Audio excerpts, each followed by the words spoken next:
Ladies and gentlemen, boys and girls, welcome back to Soap Lore, the official gathering place for newbies, novices, and OG diehard fans of the golden age of primetime. I'm your host, Jed, still viewing and reviewing the soapiest, sudsiest primetime storyline of 1985. So whether you're new to this or true to this, sit back and enjoy. Tell the kids it's time to play outside or out of sight. Tell babe no questions, suggestions, or concerns for the next 25 to 45 minutes. Everyone else in earshot, 3 options. You can be real cool, you can be real quiet, or you can be really put out. Because we are watching our stories. Ladies and gentlemen, boys and girls, this is Soap Lore.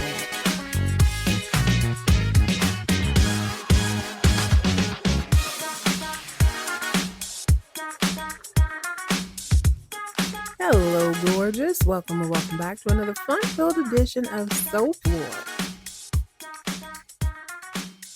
I hope your day is shaping up well. Mine had a little bit of a foolish hour or two, but we are back on track. We are centered. We are gathered here together to enjoy some vintage primetime soap opera.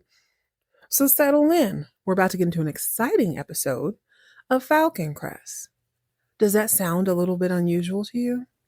It does sound a little bit unusual to me too, but we'll discuss that here shortly. Go ahead and crack open something ice cold, refreshing, something dark and lovely, whatever you need to get through this. Myself personally, I'm going to pop open another can of this here bubbly as we dive into season 5, episode 2 of Falcon Crest, Unfinished Business. Man, I used to love it as a little kid going around with my Aunt May who loved soap operas. She would tell me, okay, get your purse. We're going to go take care of some business.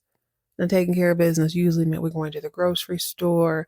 We'd go take an old relative to some sort of appointment or another. Stop by the liquor store and grab herself a screwdriver.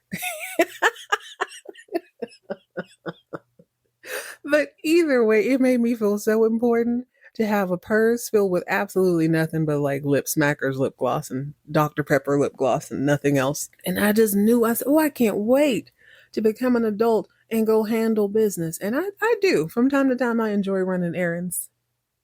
Funny enough, though, I am now 4 years into this journey of watching these old shows. I'm absolutely converted. I'm absolutely head over heels.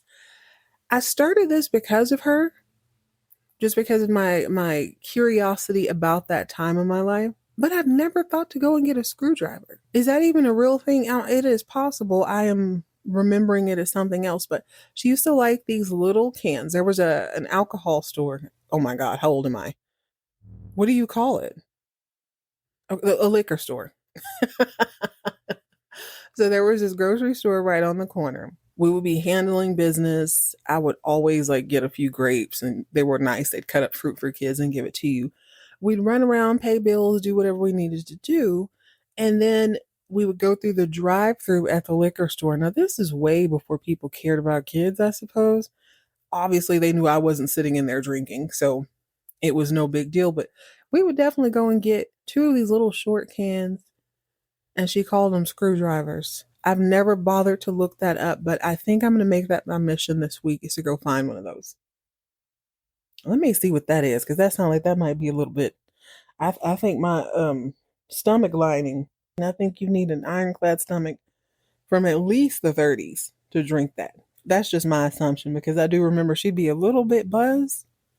And like I said, it was a little bitty baby can. Either way, we didn't come here to talk about alcoholic beverages. We came here to talk about Falcon Crest. The vineyard is alive and well, and so many things are popping off this season right away. Falcon Crest is feeling a whole lot more like one of your best friends who grew up over the summer. They were an ugly duckling in May, and by September they came back as a full-blown baddie. It behooved me to not recognize this show has always been a baddie, but they have not necessarily pivoted. They have found a level of confidence that I think they wear so well. So far, so good. So where should we begin? We're going to begin with a little research first and foremost. Okay. Uncle Google says that a screwdriver. Oh, is vodka and orange juice. That doesn't make sense. Wait a minute. A screwdriver is an alcoholic highball drink made with orange juice and vodka. In the UK, it's referred to as a vodka and orange.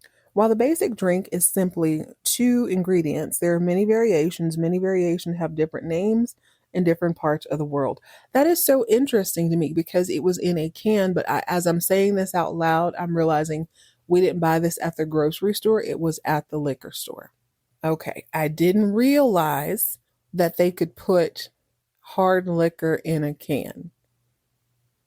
Actually, let me take that back just a little bit. I've heard about these new drinks, the cut waters, which apparently have hard liquor in the can. I didn't know that was something that you could do.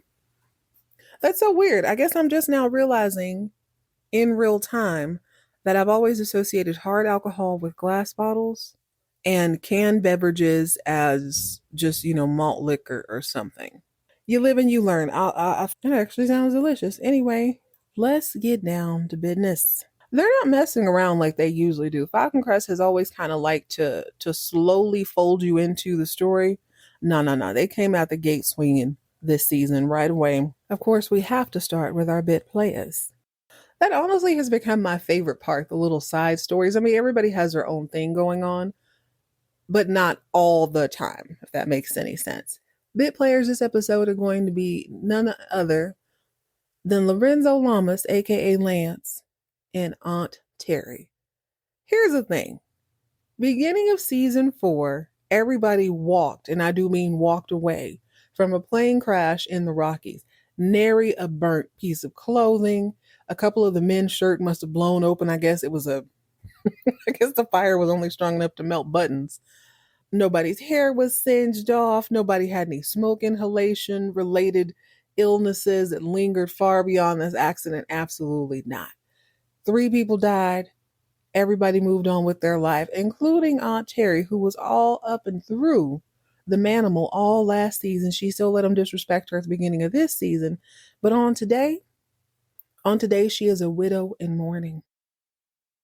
We are once again reminded that she is the sole heir and just absolutely devastated widow to good old cousin Michael. Cousin Michael was the one who performed the first ever cryogenic brain surgery on Maggie.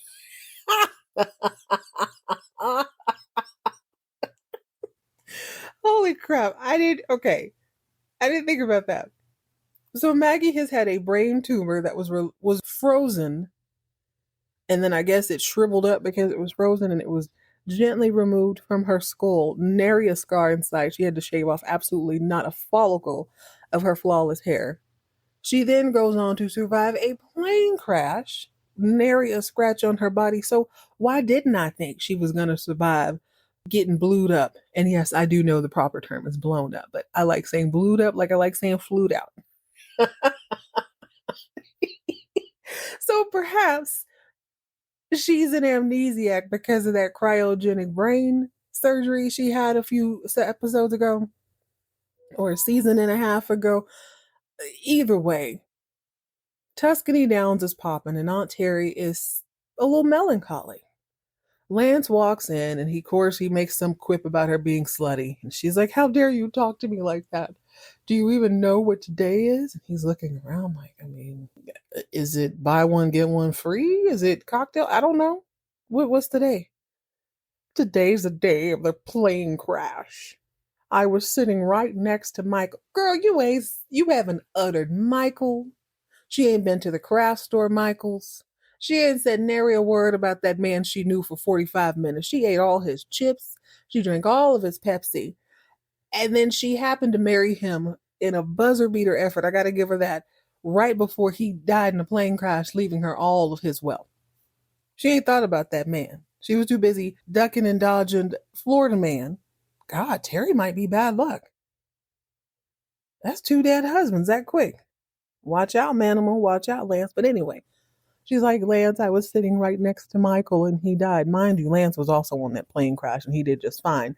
But they have this moment where Lance is like, oh, yeah, you're right. Okay, yeah, that's the day you became a widow. Hey, I'm a widower. Sucks to suck sometimes, right? They decide they need to spend the evening together in widowhood, just until the unease slips away. Not everybody handles their emotions well, right? Some people are very uncomfortable with low points, not realizing that they will eventually turn back into high points. The pendulum always swings back the other way. Some people journal, some people knit, some people eat their feelings, some people drink their feelings. When you are a baddie on television, on primetime television at that, circa 1984, 1985, you don't drink, you certainly don't eat, because who wants to look bloated on camera? But what you do is you strip down to your skivvies, lakeside, and you bone a widow or a widower. Now, Lance and Terry are very lucky that both of their respective spouses are long gone, so they are guilt freely having a good old fashioned boink fest pond-side. That's right. I know you're saying, Jet, no, what? No, why? Wait a minute, what? Yeah, they totally did each other outside by a lake. Two wealthy, healthy, red blooded American baddies said absolutely not to a hotel, motel, Holiday Inn, absolutely not to one of our sprawling estates. We're going to pull over this Cadillac. We're going to cross the street. We're going to strip down. We're going to do the nasty right here by a pond, and then we're going to sleep. So we find them the next morning.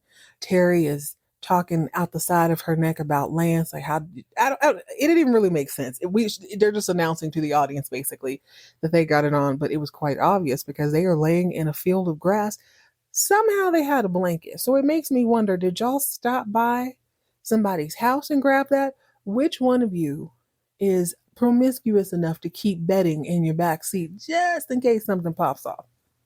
I have my thoughts and I'd love to hear yours. Remember, you can always reach out to me via text. Check the show notes. There is a link that says send us a text. I want to know, who do you think between Lance and Aunt Terry?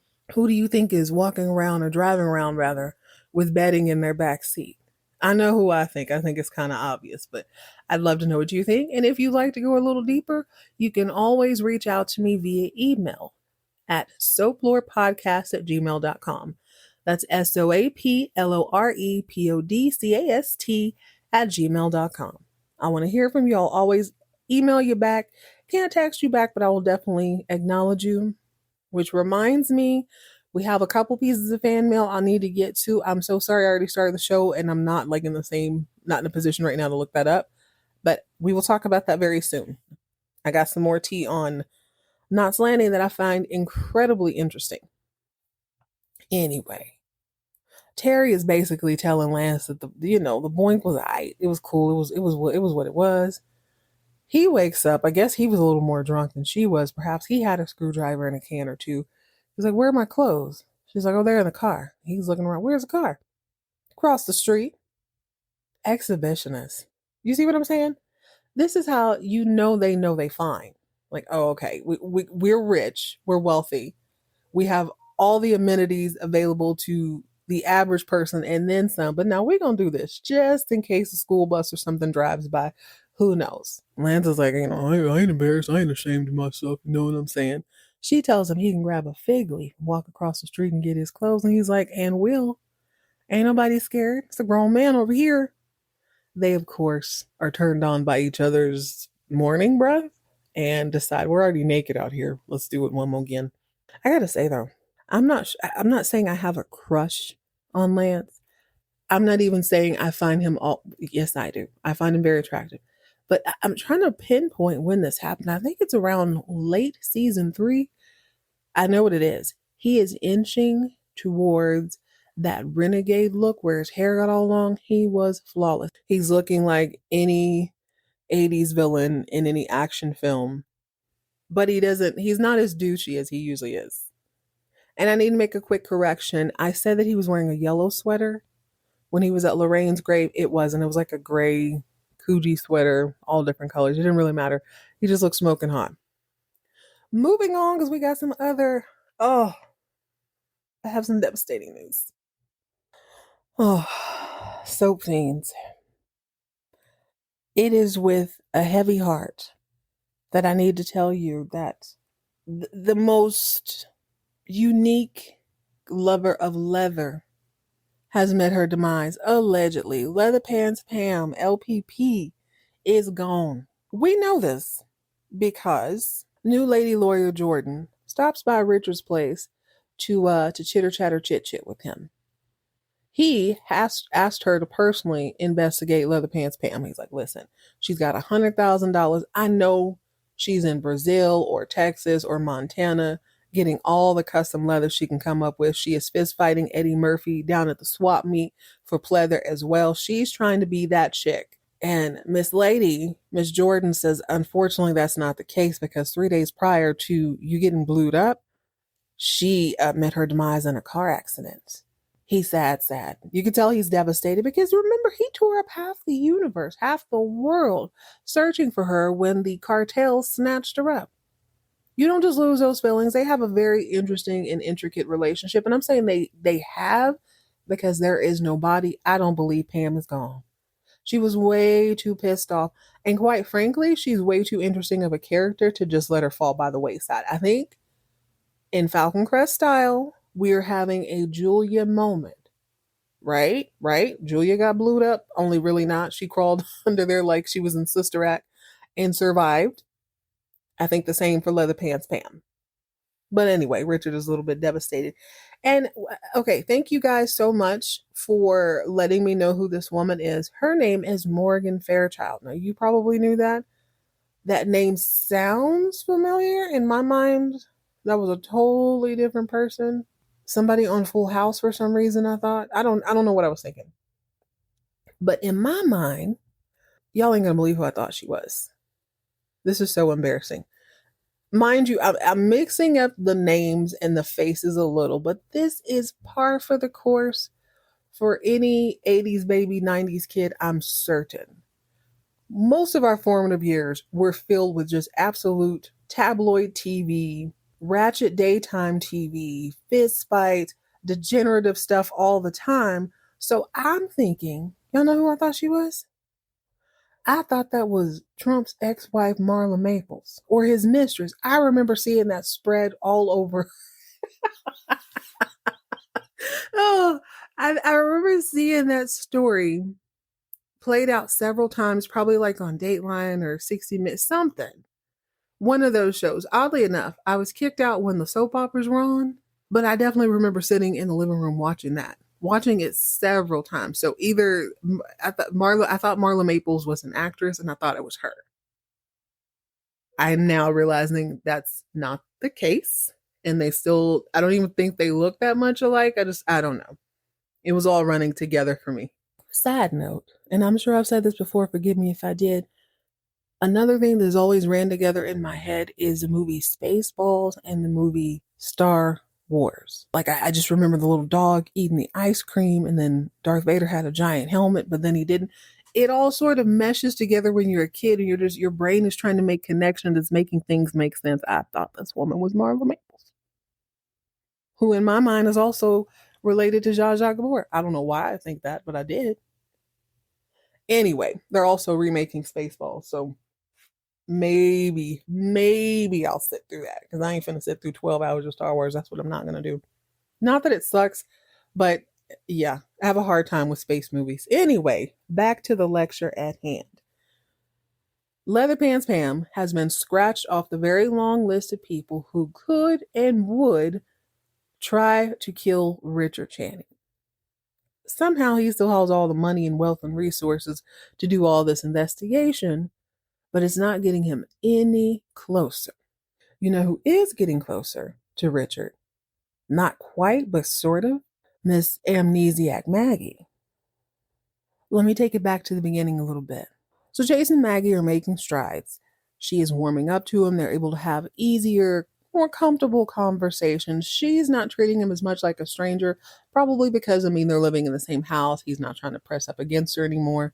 He's letting her breathe. He's letting her live. And she is feeling more comfortable asking him questions. So they're out in the vineyard and he's giving her sort of a brief history of their history there and why he loves it and that she loves it. And she can sort of feel that.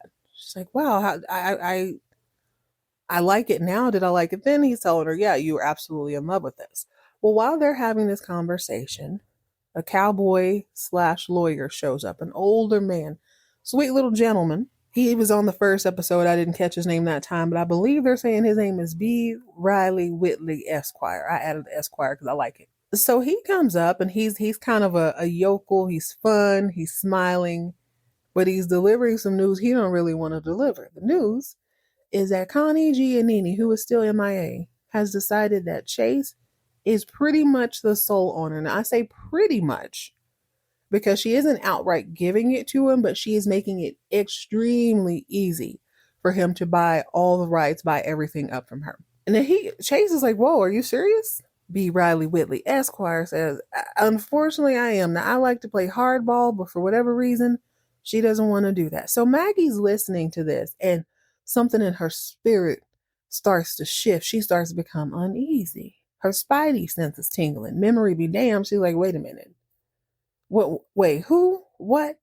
Lawyer explains, Miss Connie Giannini owns this vineyard down the road. She wants to basically help your husband start his new wine venture since he's been kicked out of Falcon Crest. And the old cowboy man is like, man, you lucky. But this is what the lady wants. The lady gets what she wants. So as Mr. Riley Whitley leaves, Maggie's like, why does that name make me uncomfortable? And she's like, I don't know. She's like, no, but for real, I get a little bit pissed off when I hear her name.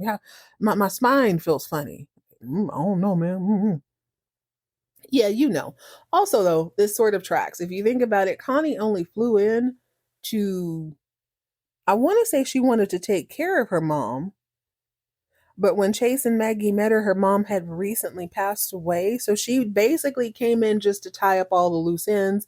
She was lured into working for them. She was then seduced. She then got a little kissy poo boo face. And then, his wife blows up. She's like, what? Let me go back to my life. I was very happy on the other side of the world. Let me just go back and do what I know how to do. But she's willing to give Chase the opportunity to basically take over fully. So I wonder how that's going to play out on the show. I feel like she would need to show up a little bit, but I don't know. She's off making those cookie commercials, eating them diet cookies with that pageant hair. Speaking of hair, Big Perm is back, baby. Bolder than ever. Never mind the fact that Anna and her wretched little advertising queen daughter are there to destroy Angela's life. She's not flustered. She's not bothered because Angela is a woman who's constantly thinking. She's just not this typical villain who's pissed off and wants to get this random revenge on somebody who slighted her once upon a time. That seems to be Anna's MO, and unfortunately, you start to lose sight of things. Now, Anna's strong point here is that she has very capable children, especially Cassandra. Now, it was very evident last season to me that Cassandra and her brother Damon, aka Riker, who is now in space, they didn't really have the stomach for destroying people. You know what I'm saying? They're only doing it to appease their mom. You can see she pulls their heartstrings. She is telling them, this is our legacy. This is your birthright. This woman stole your life from you. We're going to get her back. We're going to get her back by you two being educated and savvy and gorgeous. And you're going to slip in there. You're going to take over her business. And I'm going to make her life a living hell until I can't no more. It's petty. You feel me? It's petty to the point where once you conquer that, what else do you have to do? Nothing. On the other hand, Angela is a businesswoman first and a supervillain last. Actually, let me take that back. She's a bad bee first, a businesswoman second, and a super duper villain third. So at the top of the show, we get to see Pastor Panty Dropper. I'm going to be more respectful going forward. I don't know if is Christopher a father yet. I'm not really sure how that works. I have several Catholic friends, but I feel like there's this whole, if I recall right, there's definitely a lot of training. And then I guess eventually at some point you are called that. But I don't know if you're called that before. I don't know. He's wearing the cloth and he's wearing the collar, so perhaps he is that. Let's just call him Father Christopher. He opens the show punching a bag. I am gonna make fun of him. He's not a boxer, and that's okay. He is a fine actor. Christopher, who I called goofy last time. I'm not saying he's goofy this episode, but he is giddy. He's boyish is what I'm seeing. He's super happy. It's almost as if he doesn't really know Angela, but it feels to me like he has absorbed her into his mind as a family member. She is a familiar face. She is someone who has advised him. She's been a good person to him. She's everything you would want, like in a godmother or something. He's very fond of her. You can tell. He wants to show her around the building. He wants to show the manimal, the Angela Channing Chow Hall, the cafeteria. She's like, "Oh no, baby, I'm so sorry, I can't stay. We don't have time for that." So he's like, "Okay, well, next time you're in town, hit me up. It's so good to see you, Miss Angela." She said, "So good to see you too, baby. I'll see you later." Well, she and the manimal go walking out to the car. She is wearing yellow. I mentioned that because Falcon Crest is doing this thing where everybody will wear the same sort of colorway in some form on each episode. So I guess the color of the day, like Sesame Street, is yellow for this episode. Anyway, she and the manimal are outside. The manimal is really on my good side this season because he's more in his detective bag. He's in his investigation era. He says, "Okay, so let's look at this objectively, Angela. Christopher is Julia's. Julia was hooking up with Anna's husband. Did Anna know about it?" Angela's like, "Oh yeah, she definitely knew about it. He was going to divorce her and everything." And the man was like, "You don't say." She's like, "Yeah, man, he was going to divorce her. So you just keep digging and see how we can parlay this into something in my favor." And he's like, "Well, I mean, I don't know how we're going to do this without exposing Christopher." Angela insists Christopher must never ever know. She claims, in not so many words, she made that decision when he told her he wanted to be a priest. She made sure to set up everything so that could happen. She doesn't want him to step away from his vows, which doesn't really make sense because, like, how is having a mom stepping away from your vows? That's not the same thing. Anyway, she doesn't want Christopher to know, and she don't want Christopher to know because she don't want Julia to know. That's really the tea. She don't want Julia to know, and she don't want Emma to know. She definitely don't want Lance to know. So I bet Cassandra would know that her mom wasn't telling the full story. Although I guess Anna could very well be like, "Well, I didn't know that. I had no idea. I just know that Angela turned off all the water. Your dad burned the house. He was distraught for whatever reason." This to me, though, does line up a whole lot better with Anna being outside. She's definitely has something to do with this. I don't know if she set the fire. I'm not really sure because she would have no way of knowing he would die in it unless she was trying to kill everybody. I don't know. I really don't know, but I know she knows more than she's letting on. Also, Anna is a giant pain in the butt. She is getting on everybody's nerves, including Cassandra's.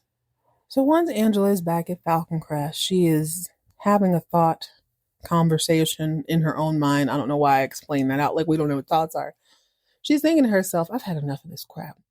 She decides what's going to make her feel better is storming over to the house that Anna and Cassandra are staying on her personal property. She's going to go over there and she's going to cuss this woman out. She's sick of them. So she's sauntering up to Anna's sleeping quarters, cuss her and her smoke inhalation baby out, when she stumbles upon a very telling and a very private conversation, albeit very loud because Cassandra and Anna don't know that Angie was on her way over there to cuss them out, but she's ear hustling. So Cassandra is not trying to go broke. She is an ad exec. She is a successful ad exec. And she is successful because she understands that she does not need to, she needs investors. She's not going to foot the bill and bear the whole burden of something. She understands spreading that out a little bit. But Anna has champagne tastes on a beer budget. She wants a big girl. We're gonna make this room needs to be bigger. This needs to be blah blah blah. Cassandra's like, "Ma, we don't have that kind of money right now. We can't. I'm not moving forward on this anymore. We need some investors." Her mom basically calls her a wuss. But Cassandra's like, "I mean, I'll be that, but I'm just not gonna be broke and a wuss." She decides she needs to leave the house, get some fresh air. "I'm going for a drive." And her mom's like, "Run over Angela if you see her." I like this old broad. So anyway, Angela has just enough time to saunter off, but now she's got a little bit more leverage. She knows that they're in a little bit of a pickle, financially at least. Meanwhile, at the Agretti Gardens, one thing you're not going to do is keep a bad bee down, especially not a bad bee who owns a vineyard and who knows how bad they are, who understands leverage and has the connections. Speaking of a baddie who owns a vineyard and has a few connections, Angela's younger version of herself, Melly Mel, is fresh out the county clink. That's right, folks. Her 8-week sentence was reduced because she'd been on such great behavior. Or probably somebody on the staff needed to go out. They were just tired of like having to keep an eye on her. Good behavior, you can go home. So mind you, less than 2 months. Less than 2 months. Didn't I tell you county jail is more like a resort? So Melly Mel saunters through her own home and discovers that her family, being Cole, baby Joseph, and hood rat cousin Robin, are all out on the terrace having a beautiful little brekkie. They look so cute. They so cute. She's obviously a little bit uncomfortable by this, but she is quickly comforted when her man looks over and sees her and leaps out of his chair. He runs and he hugs her. Oh, baby, I'm so glad you're home. What are you doing home? I'm out on bail, or I'm fresh out of jail, good behavior or whatever. Baby Joseph is like, Mommy, Mommy. He jumps in her arm, gives her a big old squeeze. Cousin Robin is sitting there looking all disappointed. But you know what even is more disappointing? I don't know what the hell's going on with Robin. Everybody on the show is gorgeous. Robin has got to be the director's niece or something IRL because she has that. Do y'all remember glamour shots? Yeah. Okay. Glamour shots, if you don't, were a thing where you could go to the mall usually, or they would send out a flyer in your town and you'd meet at a hotel or whatever. There'd be this backdrop and there's these props and they do this sort of just it's exactly what it sounds like. A glamour shot. Think toddlers and tiaras, but not as good. And think of it with 80s hair. She's giving mall glamour shots to me, right? She got the nerve to have attitude. Melissa also has an attitude. She's looking up and down, but she can't even think about that long because baby Joseph, as he's squeezing her neck, Mommy, Mommy, why did you go to jail? And she's like, what? He goes, I knew you were doing a bid in county, but I don't know why you're doing a bid in county. What gives? Are you on parole? Are the feds watching? Is my toy box tapped? He didn't say all that, but indulge your girl here for a minute. So she's like, what the actual? Cole quickly steps in and he's like, hey, buddy, go upstairs and can you look over my taxes? He's like, bet. I'm on it, Dad. I'm on it. So he goes upstairs to collect his Atticus or whatever. And Melissa immediately turns to look at Robin. She's like, dang, Robin is like that? Robin's like, oh, I'm sorry. My big old mouth. I didn't mean to say anything. Now, she could feel in her spirit that Melissa was about to swing on her because she already got beat down once in the living room, pregnant or not. So she makes sure to poke out her stomach and be like, the doctor says me and the baby are doing good. And Melissa's like, all right. I'm okay. I'm fresh out of jail. I'm on parole, so I'm not going to do anything wild, but you do need to get out of my face. Robin's like, I really do. I'm so good with kids, but I didn't mean to slip and tell him that you were in the clink. My bad, girl, my bad. So she leaves, and immediately Melissa's like, so she's got to go, right? She's outworn her welcome at this point. That's strike 2, Robin. I'm with bad girl Melly Mel. Cole ain't trying to hear that. She's our problem, and we're supposed to take care of her. Anyway, so later on that night, Cole and Melissa are in bed when baby Joseph starts wailing. He's had some sort of nightmare, so he runs to his father's room, which the door is already closed, which makes me think, okay, that's interesting. Kid has the decency to knock. They open the door. Melissa goes to comfort him. Baby Joseph says, I want Robin. Here's the thing. I'm sure this is an oversight. It better be an oversight. But why would Joseph run to his daddy's closed door looking for Robin? Is there something going on here I need to know about? Because it kind of feels like it. It better not be. He's not giving the vibe like he likes Robin like that, but I'm saying though, why would Joseph run to that room looking for Aunt Robin? He knows where Robin sleeps. He knows where Robin sleeps. Now, Robin, of course, is ear hustling from the hallway She rushes in talking about, oh, I'm so good with kids. I'm so sorry, girl. Let me come on, Joseph. You want to sleep in my bed? This is strike three. This has gotten under Melissa's skin in the worst way. She's like, this whore must go. She must flee from me, lest she be toppled or tossed over the staircase. I'm gonna crack Robin's egg if she keep playing with me. Cole again chastise her. She's our responsibility. We're gonna deal with it. It is time for Melissa to start flexing her her money. Like, excuse me, sir, this is my house. Melissa Agretti, this is Agretti Acres. This is my crib. You and Robin can get out. Melissa really is trying. So part of Melly Mel's probation is that she has to go to counseling, and she also has to volunteer at this girl's home. She shows up in yellow at her parish to talk to her priest, Father Bobby. Bobby's asking her questions, and he can tell that she's basically holding back. She's not really talking. He asks about how's she doing at home. Everything's fine. Hey, your cousin Robin's here, and she's like, who? Huh? Yeah, your cousin. Isn't she pregnant? Isn't she here? I mean, I guess we're trying to help her out. She's very distant. Melissa is acting like Mariah Carey when anybody asks her about J-Lo. Like, I don't know who that is.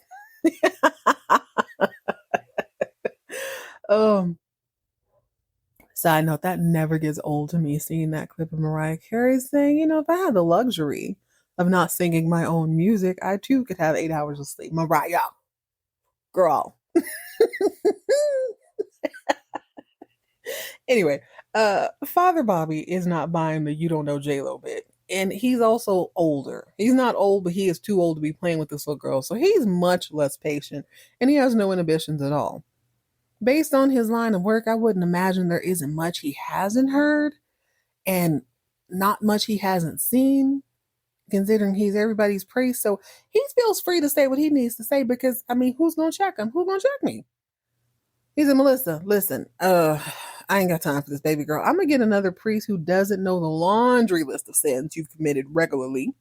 I'm tired, baby girl. By the way, ain't nobody, and I mean ain't nobody in this valley coming anywhere near close to your level of sin and debauchery. Melissa looks at him and she's like, oh, no. Stop. For real? I'm really the baddest? I swear to you, she almost takes it as a compliment, like, dang, I do be sinning. I am that chick. God, I'm the worst. He's like, you're literally the worst. Nobody is coming close to you, baby girl. You ain't even 30 yet. She's like, dang. I knew I was her, but wow. Thank you. So Melissa will only discuss Robin in one context, and that's the she gots to go. Send her to the unwed mother camp conversation. That's all I'm here to talk about. She got to get her things and she got to roll on up out of here. This, of course, causes yet another fight with Cole. They was on the couch, all kissy boo boo. She's like, Robin got to get up out of here, right? He once again, she's our responsibility. Melissa's like, I'm so sick of this, Cole. I know you see what she's doing. I know you see it. It's like, I don't see anything. I think you're overreacting. She's like, okay, well, I'm going to overreact to my cute little car. I'm going to drive out. I'm leaving. So she storms out. She drives around the countryside, I suppose, and she comes back with a change of heart. Robin, in a hideous gown, comes downstairs as Melissa's like, you know what, babe, I'm so sorry. She's talking to Cole. So sorry. I don't really want to fight. Robin, you can stay. I'm so sorry that I've been so rude to you. I really want to help you out going forward. She seems to be genuine. Cole steps up in this moment in a very big way in front of Robin, which I appreciated. He says, Robin, even though you're staying here, I need you to understand something. Melissa is Cole's mother. Whatever she says goes. No more going behind her back, giving Joseph what he wants. Because that was one of Melissa's grievances, is that if she told him no, he would just go to Robin and get whatever he wanted. And then Robin is playing the I'm pregnant with a baby, so you can't slap me across my face, even though you're not pregnant in your face. She's playing that card. So as long as there's no undermining of Melly Mel's bad girl authority in her own home, everything should be good.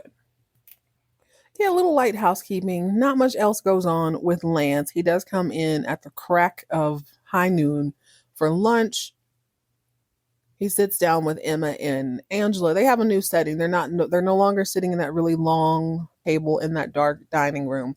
They're off in the corner somewhere. It's light. It's bright. It's actually much better. It's much more practical for breakfast or lunch or dinner, even though they're still eating off of silver platters. Anyway, Angela is trying to make amends with Lance. I guess not make amends because they didn't really fall out. She wants him to get back to work. He's a little bit reckless now that Lorraine is gone. She's concerned about him. She thinks maybe going back to work will give him something else to focus on. He says he doesn't want to do it.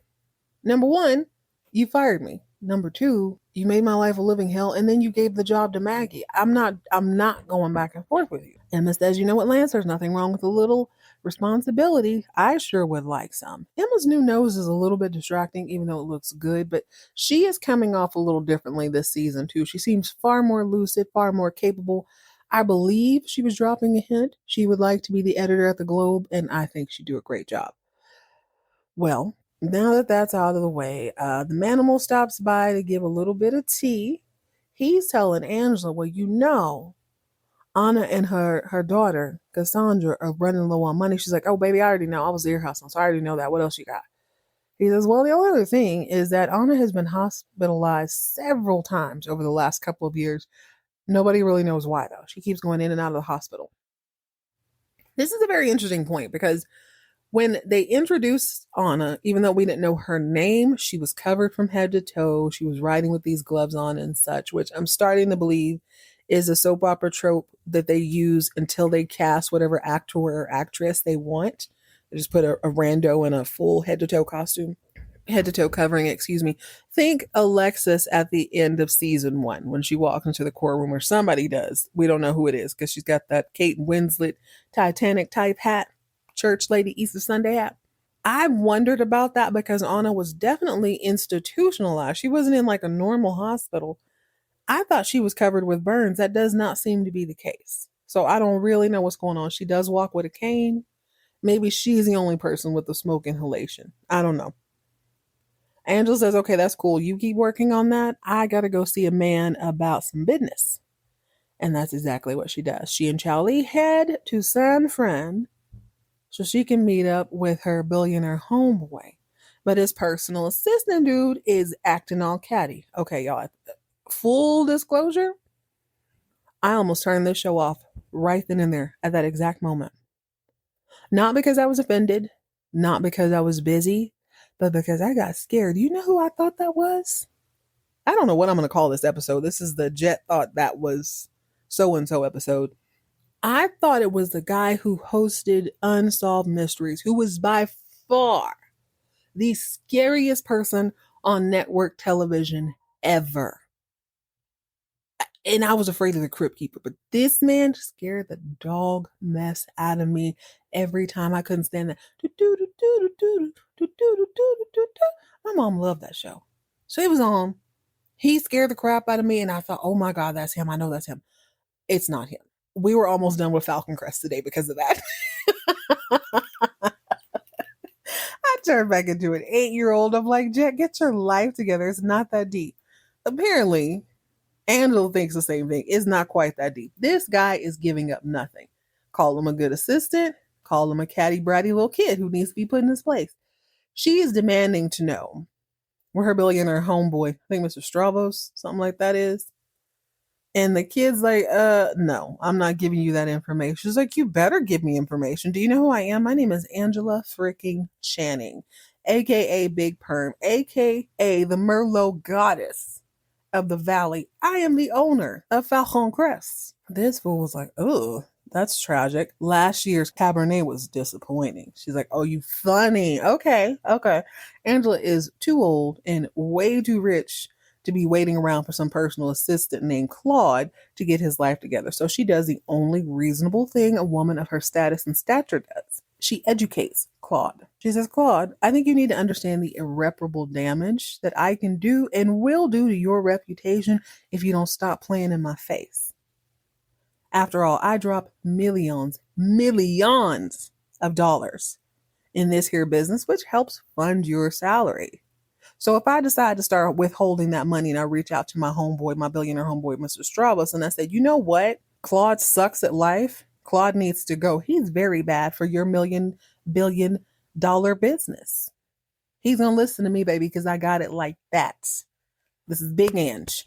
Big Ange. Claude's like, dang, gosh. She then continues to say, I have been that bitch since before you could wipe your own behind. Since before you could brush your own teeth, little boy. You better get my friend over here now. Claude ain't really trying to lose his job. Plus, he is far too fly. He is far too educated and talented to be standing in the unemployment line. I can only imagine what that feels like in 1982. Can't just fill out a form. You have to go stand down there. Or 1985, pardon me. He goes, okay, well, if you're looking for Mr. Stravas, Miss Channing, he is on a boat somewhere between California and Hawaii. Oh, thanks, Claude. Yeah. So that narrows it down to the Pacific Ocean. Great. Thank you. But, I mean, that's me.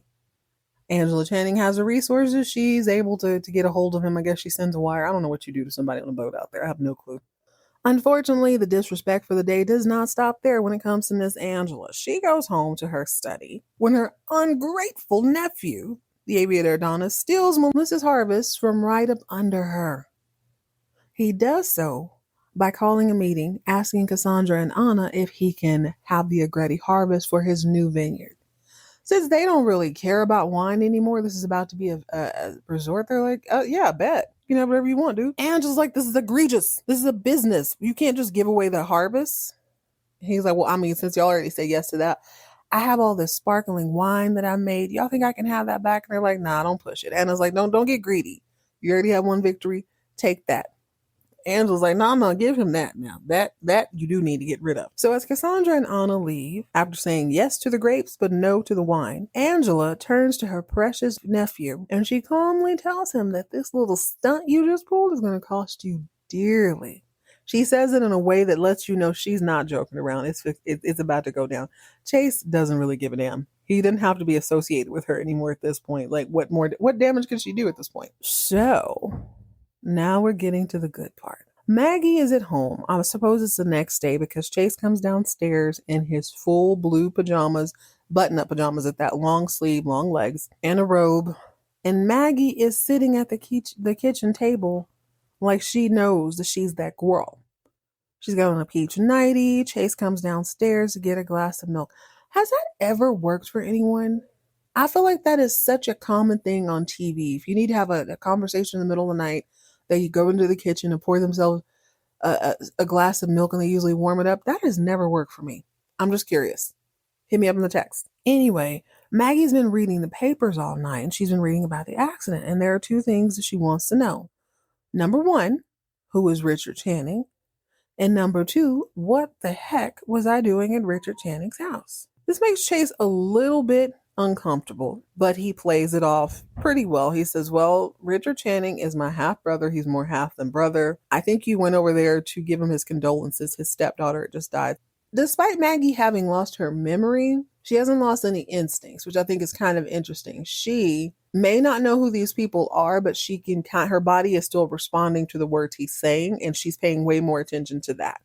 I had a friend when we were kids, I'm trying to think of how old we were, maybe around 11, something like that. Like not little kids, but definitely like not full grown teenagers. Anyway, let's say between 11 and 13. I can't remember. She started having these seizures randomly, and they decided after several tests that it was brought on by stress and other stuff. And one particular seizure was a little rougher, and everybody was visiting her at the hospital, and she had a little bit of amnesia. So she could remember all of her friends. She knew who all of her friends were. She knew who her mom was. She knew who her sibling was, but she couldn't remember her dad. And then she couldn't remember like another cousin. Turns out these were people who had, not necessarily done anything, but that she didn't have a great relationship with them. And she later confessed, she's like, I didn't know who they were, but I knew I didn't like them. I think that's really interesting. I hadn't looked into much neuroscience behind that, but Maggie, this seems to be believable. She knows who these people are, or she doesn't know who they are, but she knows how she feels about them, which has got to be one of the weirdest feelings ever. Okay, so one morning, Maggie is sitting out on her castle porch and she's typing away at the typewriter in a, you guessed it, bright yellow top. Big Ange stops by to introduce herself, and of course, she came by to start some ish. Hey, baby. And Maggie's like, hi, who are you? I'm your auntie Angela. I'm so glad that you look good. I've always liked you so much, which is true. Oh man, I'm so glad you and Chase are working on things. Has Richard stopped by yet, girl? Now that tingles Maggie's spidey sense again. She's like, no, he hasn't. Why? Angela plays a little bit dumb, but Maggie's like, please just tell me. I feel like everybody's tiptoeing around me. She goes, well, I mean, no, nothing. I just, you and Richard, y'all were very close. Maggie's like, very close. She's like, girl. Angela gives her that kind of I don't want to say anything look. And Maggie's like, please, just don't be afraid. You're not going to break me. Just tell me. Angela's like, okay, well, you didn't hear from me. But word on the street is that you and Richard were pretty much having an affair. That's what I heard. I knew y'all was close. But I mean, I'm glad you and Chase are working it out. I'm glad everything's good. I'm glad you're typing and writing. You look good in that yellow, girl. Bye.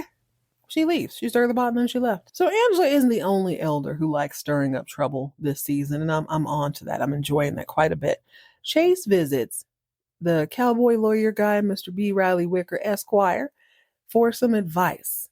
He's not letting this champagne thing go. He's like, listen, sir, I made all this champagne and now they're going to turn it into a resort, but they won't give me back my champagne. What should I do? Mr. Wicker, Esquire, has had a little bit of a history with Cassandra. He don't really like her that much. He said, listen, if I was you, I'd get me a U-Haul truck. I'd hire 5 or 6 dudes who can do heavy lifting. I'd go right up to that vineyard and I'd just steal it. That's what I would do. This is a lawyer. This is his advice. I mess with this guy already. I like him. But somebody definitely does not like Richard. Somebody is more than content to keep trying to off this guy, right? Tries to run him off the road. Richard's leaving the vineyard. His bodyguard's like, yeah, get in this car. I'll get in the other one. So they have like 2 limousines. Richard and not Marla Maples get into one limousine. The bodyguard and the other one get in the other. Somebody tries to run them off the road, but I got caught up in the atmosphere a little bit too much because this road looks exactly like the one on the Yellow Rose where, gosh, I can't remember what. Somebody fell down a mountain or something and they were blocking off. Anyway, it was on the Yellow Rose, and it's also the same road they used in Dallas on one episode where Ray Krebs decides he's going to drive to Odessa from Dallas, which, baby, I guarantee you it don't look nothing like that. He drives and he goes to a little ranch in Odessa, but it looks very much like this scenery. So this is probably just a really hot spot everybody uses. Doesn't matter what state it's supposed to represent. Somebody almost runs Richard off the road in a black, murdered out OJ Bronco. I'm so glad they brought those cars back. I used to love that car. I know it's tainted, but you know what I'm saying. It was a sturdy automobile. The new ones are a little too small for me, but I still like them. Fortunately, it's in the 80s, so it still has a really good reputation. And fortunately for Richard, because it's the 80s, there's plenty of land yachts. It's hard to run an all-metal school bus linked limo off the side of the road. It's very hard, even if you have an all-metal kidnapping van size Bronco to do so. Whoever tries to run him off the road is unsuccessful. They do get the bodyguard and them off. But then by the time they get to Richard, somebody on a tractor cuts them off. So they can't finish the job. I swear that is like 97% of Richard's storyline. Who's trying to kill you this season? What ties does he even have at this point? Unless there's cartel residue left over, or it's Leather Pants Pam, which I happen to believe it is. Who else would care at this point? What does he have? He's running out of money. He ain't got no kids. Maybe it's his maybe it's his ex-wife, Lorraine's mom. I like that. Whoever tried to kill him was not successful. Meanwhile, back at Falcon Crest, Angie is in her study with the manimal when Charlie announces a guest. Father Bobby. Father Bobby waltzes in with none other than Father Christopher, past panty droppers. Angela almost vomits and faints. She's like, oh my God. What are you doing here? Now, Father Bobby is none the wiser about who Christopher is. He is so relieved that there's a new priest who can take over Melissa and her laundry list of sins that he ain't got to deal with. He's like, oh my gosh, I can't even tell you how pumped I was. I was calling around looking for priests who want to, come to this parish. Christopher ends up calling me. I guess he was looking for somewhere to go. Bada bing. He knows you. He was willing to come out here. He flew from the East Coast. Oh my gosh. I'm so grateful. And she's like, oh my God. Yeah, that is fantastic. Once they leave, Angela crumbles. I mean, as much as she's gonna crumble. She's emotionally unaware, so she snaps at the manimal. She's like, what the F, bird boy? Do something. Morph into a lion or something and eat him. What are you doing? The manimal asked the wrong question. He is not reading the room. He does not understand how pissed off she is. He was like, well, why didn't you just tell Father Bobby who he was? She's like, fool, because he wasn't here and it's none of his business. Didn't I tell you I didn't tell nobody? Damn. I'm one of the oldest people in the valley that I didn't kill off. I mean, nobody knows. Julia don't know. Christopher don't know. Lance doesn't know. Emma doesn't know. The only priest I told was 900 years old, and that's the only reason I told him.